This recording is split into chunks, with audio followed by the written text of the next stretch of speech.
In the June of that year, Stepney was returning from the works after receiving his new Southern livery. While travelling down the line, the points mysteriously changed by themselves and he was diverted onto a siding. Both he and his crew were surprised. Then the points mysteriously changed back and Arthur with the Pullman charged right past Stepney. It then dawned on them both that if the points hadn't changed, there could have been a crash. Meanwhile, Arthur was having problems of his own. His injectors had failed and he had to make a stop to his annoyance because he knew that the passengers were going to be late. At that moment, something started pushing him and the train to the top station. There was no engine behind them, and yet he could feel the presence of another engine. It was a long journey, but they made it nonetheless. Arthur was very confused because no engine had been called to help. Later that night, Stepney and Arthur told me everything, and I knew that it was all connected to Marshall, and I explained everything to them. So, does Marshall help anyone else? No, Burke, he hasn't, and that's because no engine has reported this to me. Marshall only helps out those who he knew in life, or those like Arthur and you, who he takes a shine to. He can do many things that he couldn't when he was alive, like change points and signals. He prevents accidents from happening, and can even predict the future. Predicts the future? He can look 5 years into the future. He predicted the emergence of the Big Four, your arrival to Portsmouth, and his most recent one, the biggest railway in all of England shall be defeated by a great bird of blue. The Mallard's world speed record! What an incredible engine! If only there was a tribute to... Wait a minute. Tribute. What is it, Burke? I think Marshall's story has just given me an idea.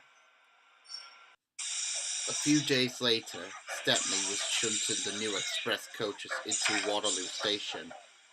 I had come up with a name, but I wasn't going to reveal it until I got there.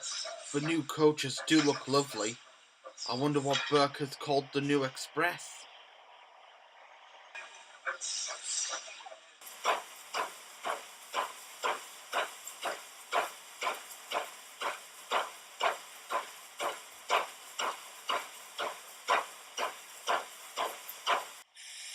Hello, Burke. I'm glad that you are back in steam.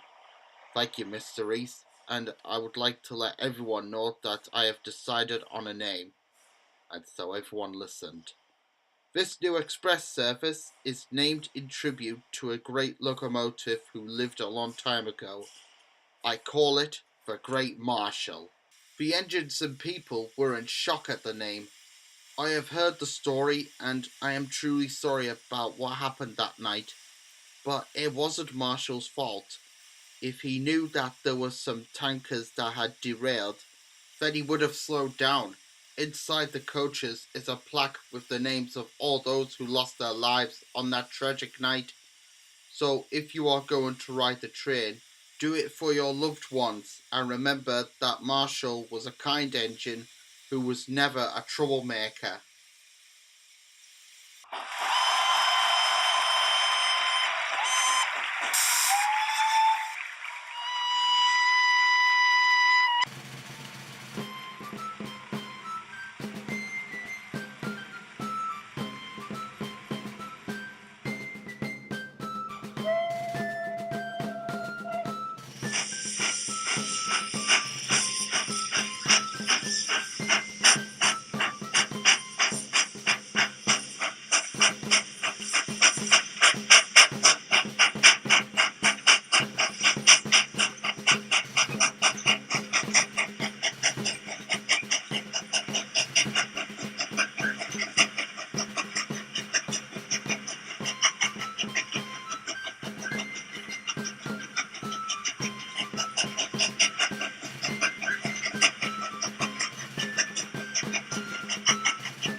I returned to the roundhouse that night, I received high praise. The Great Marshal's first run was a great success, Burke. I too have heard the story of Marshall, and although I never met him, he was a true character and would be honoured that you named the express after him. Well, for an engine who many say was built by angels, I had to do some tribute to him, and I have you to thank, Hannah, for telling me that story. Think nothing of it, Burke. You were fantastic on the new train. You were a splendid sight with those new coaches. And it was a complete honour to shut them all ready for you. Thank you, everyone. You know something? When I first arrived in Portsmouth a couple of years ago, I thought that you were all going to mistreat me because I was from the LNER. But I was wrong. You have all been kind, helpful, and very supportive.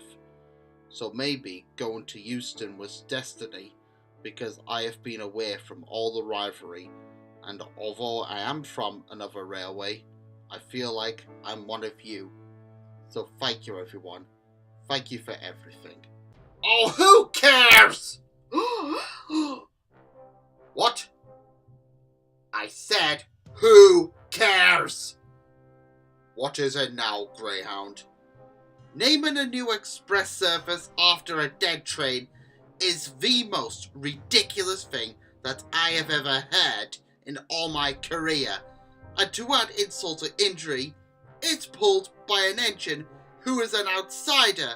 The Great Mushroom is inferior compared to the far more supreme Imperial Airways.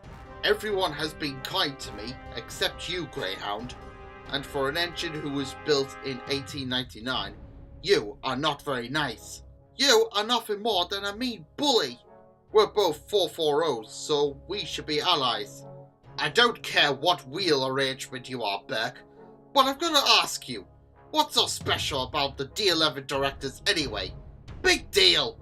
You're just a big, fat, ugly-looking version of the Midland compounds and my class, and all you've done ever since you arrived here is mourn about your stupid Eastern home. Flying Scotsman and Mallard, the two famous locomotives of all time?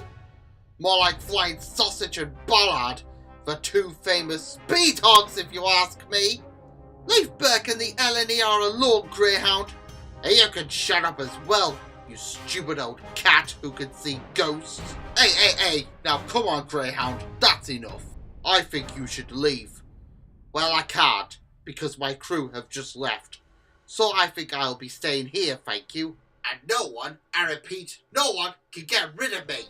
Suddenly, the turntable began to move all by itself, and Greyhound's controls began to operate themselves while his cab was empty. Who's there? And before he knew it, Greyhound started to move all by himself. Hey, what's going on? Burke! Help me, I'm moving! Help me! Burke! Help me! Greyhound without a crew crawled slowly onto the turntable by an unknown force. The T9 had never looked so scared in all his life. Then, without an operator, the turntable moved again, this time with Greyhound on it. One of you's rescue me, please! Help me! But no one helped him, and the arrogant 440 rolled out of the roundhouse mysteriously by himself. Help me, please! No matter how many times he cried out, nobody came to save him. Mind you, who would want to help a bully? He was getting closer to the main line. Then we heard an engine's whistle. A foreign engine was shunting some trucks and happened to be on the same line as Greyhound. And to the T9, the trucks appeared out of nowhere. Look out! But it was too late.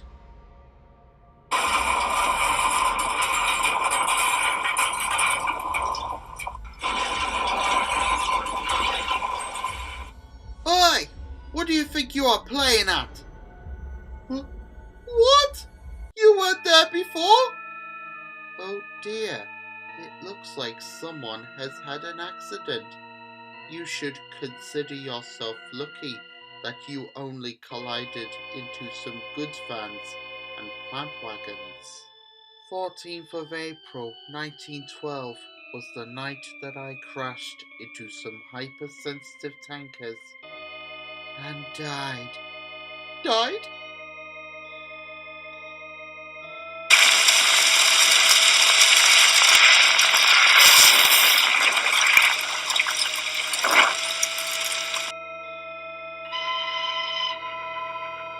Help! I'm sorry! I won't be mean to anyone ever again! Please let me go!